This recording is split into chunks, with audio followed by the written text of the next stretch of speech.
আমি আজকে আমের আচার বানাবো। এর জন্য কড়াইতে সরিষার তেল দিয়ে সাথে সাথেই দিয়ে দিয়েছি শুকনো মরিচ।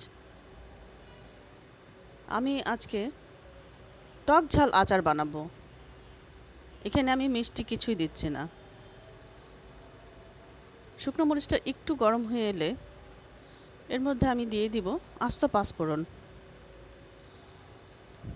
দেখেন পাঁচফোড়নটা দেওয়ার সাথে সাথে সরিষার তেলে কেমন ফেনা উঠে গেছে। এরপর আমি এর সাথে দিয়ে দিচ্ছি আদা রসুন বাটা, দিচ্ছি মরিচের গুঁড়া, শুকনো মরিচের গুঁড়া, দিচ্ছে হলুদের গুঁড়া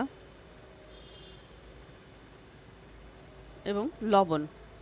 আমার এই আচারটার মধ্যে আমি লবণের পরিমাণটা একটু বেশি দিব, যেহেতু এটা হবে টক এবং ঝাল আচার, তাই লবণের পরিমাণটা একটু বেশি করে দিতে হবে।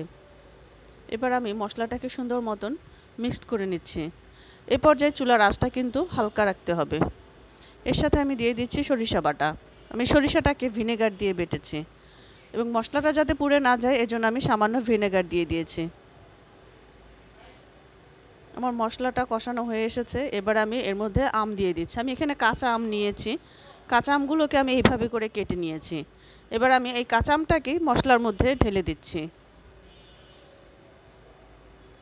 ঢেলে এরপর আমি এই মশলাটার সাথে আমটাকে ভালো মতো মিক্সড করে নিয়েছি।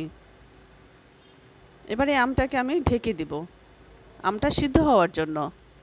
কিছুক্ষণ পর দেখেন আমটা অনেকখানি সিদ্ধ হয়ে এসেছে। এর মধ্যে কিন্তু কোনো পানি ব্যবহার করা যাবে না। আচারে পানি ব্যবহার করা যায় না, তাহলে আচার নষ্ট হয়ে যাবে। দেখেন আস্তে আস্তে সরিষার তেলটা উঠে আসছে এবং আমগুলো নরম হয়ে যাচ্ছে। এই আচারটা বানাতে অনেক সহজ এবং সুস্বাদু। আমি এই পর্যায়ে সামান্য হোয়াইট ভিনেগার দিয়ে দিচ্ছি। এবার ভিনেগারটা আচারের সাথে ভালো মতো মিক্সড করে নিচ্ছি। এই তো সুন্দর আমার তৈরি হয়ে গেল আমের আচার।